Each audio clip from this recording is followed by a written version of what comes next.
Hey, good morning, good afternoon. This is Math 2. Ms. Novick, we're going to talk about today using area models to find the probability of independent events. So last week you guys learned just kind of the basics of probability, and now we're going to apply this, and we're going to actually be learning through this also using area models and also what's called the multiplication rule for independent events. Okay, so with this we're going to talk about visualizing this with an area model. We'll also talk about the definition of independent events, okay, and the multiplication rule. It's important. Let's give it a capital M. Okay, that's what we're going to be working on today. So first off, let's look at these two examples. They're kind of silly and weird, but I think that they're pretty good. So use an area model to answer these questions. So I'm just going to model this for you. About 25%, right? And we just have to remember that 25% is 1 out of 4, right? 25% put ketchup directly on their fries rather than on the plate.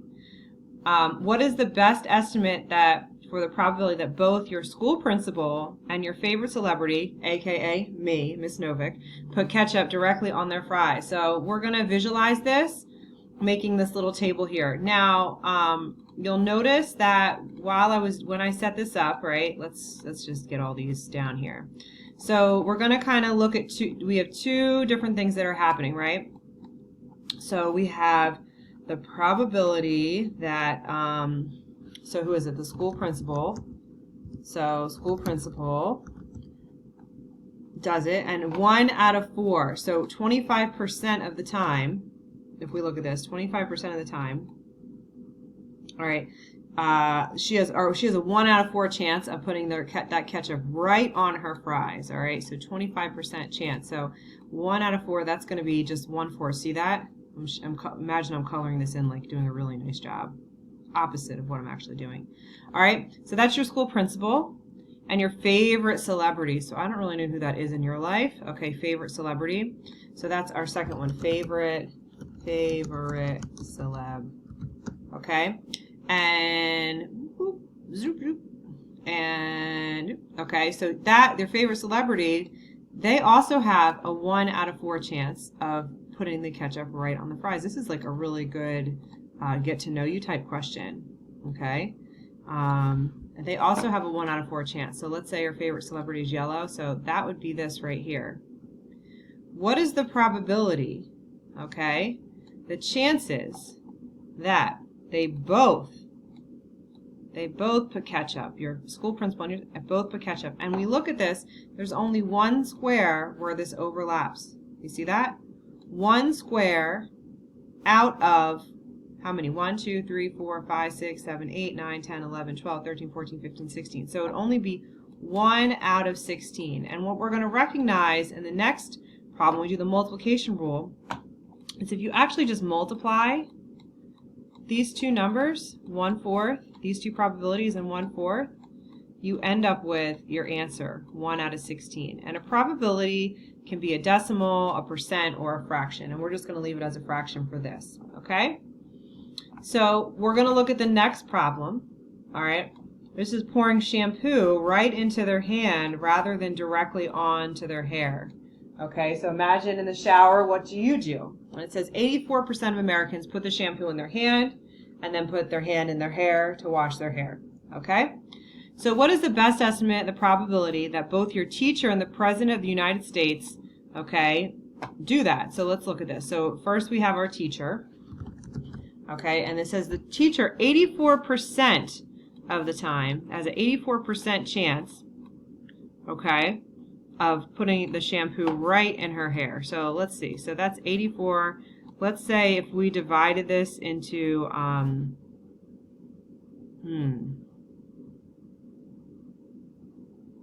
trying to think of the best. Okay, I'm back. So I wanted just to kind of break this square up a little nicer. So 84% of the time. So if we look at this as like a regular old square, right? A regular old square. 84% would be what? 10%, 20%, 34%, 40%, 50, 60, 70, 80, and then a little bit more, right? So maybe 84% is like here. So 84% of the time, and we'd shade all this in. Just imagine we're coloring it.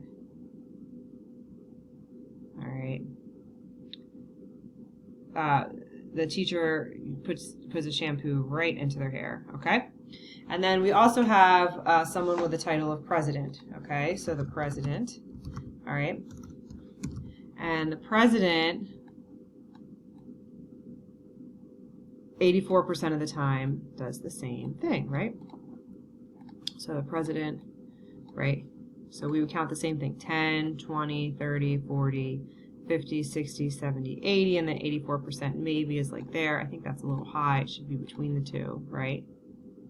Right? And we would shade all of that in. So let's pick purple. Okay, so we're going to shade in this right here. All right. Oh, my mouse is stuck. So where is the overlap? The overlap is right in here. Okay, and we're going to learn through the multiplication rule that when you have two events that are independent, okay, you would multiply this 84%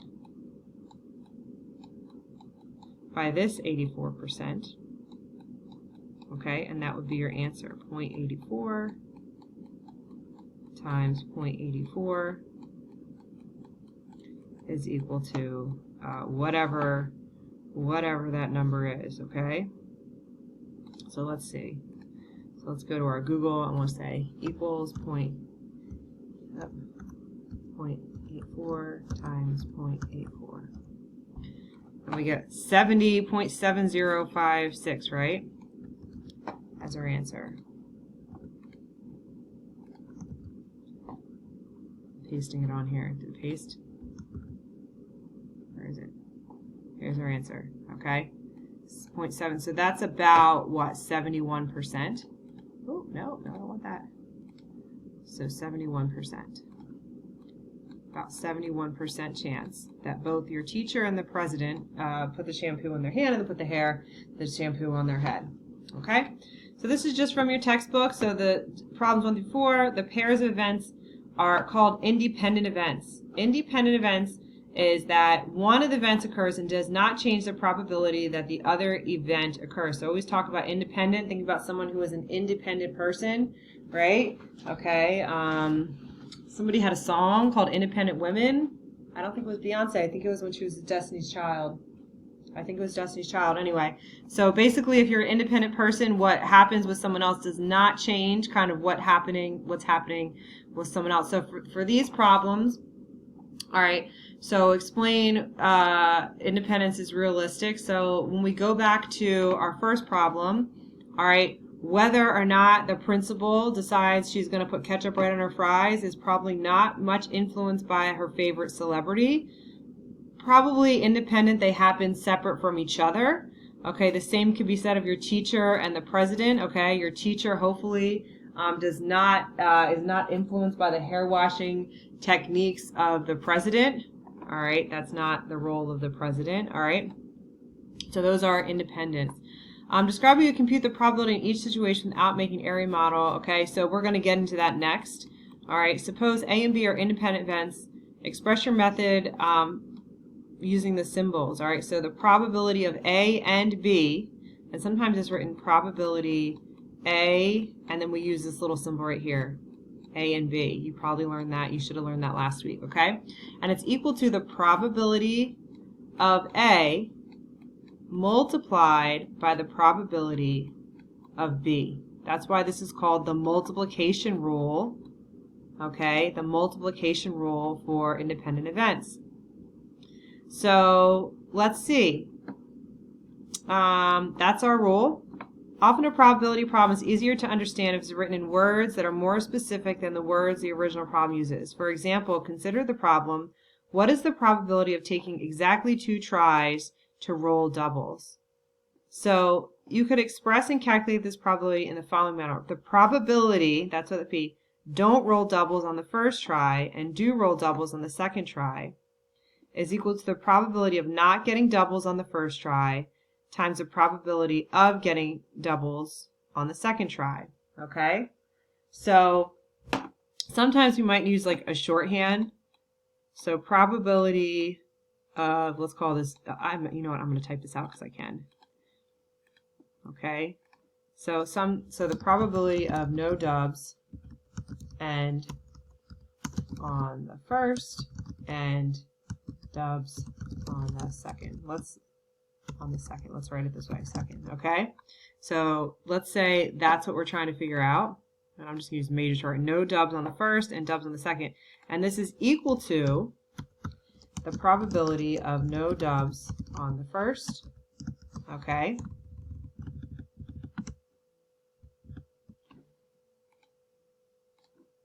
Multiplied times the probability of dubs on the second. Okay. So you might think, well, this is, where's the numbers, right? Where this is just words. Okay. Where's the numbers? This is math class. But you know, you just have to think about it. Getting doubles on the first roll of die. Well, what is your probability of getting doubles on the first roll of die? Well, there's how many outcomes? So if you roll 2 die, let's just put this on. All right, this is kind of like one roll because there's 2 different die and there's 36 possible outcomes, right? Okay, so the probability of not getting dubs on the first, well, when you look through this, these are where you get doubles. How many times? 1, 2, 3, 4, 5, 6. Okay, so we know that the probability of getting the doubles is 6 out of 36 to get dubs. Okay. So not getting doubles is going to be all these. You count all these up. 1, 2, 3, 4, 5, 6, 7, 8. Right? You just count them all up, but really it's 36 minus 6. You count 30. 30 out of 36 is no dubs. No dub. Not getting doubles. Okay? So the probability of getting no doubles on the first is going to be this, 30 out of 36. And then the probability of getting doubles on the second roll. Now, you pick up the die and you reset them. So it's an independent event. It doesn't matter what happened before it on the next throw. It's called an independent event. So 30 out of 36 or 6 out of 36. Okay? And you would just multiply those. So you would do 30, right? 30 times 30 over 36 times 6 over 36. So let's just do it. So equals 30 divided by 36 times 6 divided by 36. We just do some math. The probability is a 1. Oh, that's because there's a plus sign there. That's a big boo-boo. Big boo-boo. Times. All right, 14%. There's a 1.1388888 chance. Okay.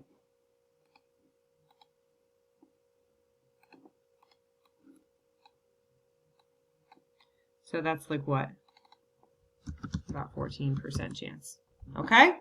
All right, so we went over the multiplication rule. The big takeaway right here is this rule right here.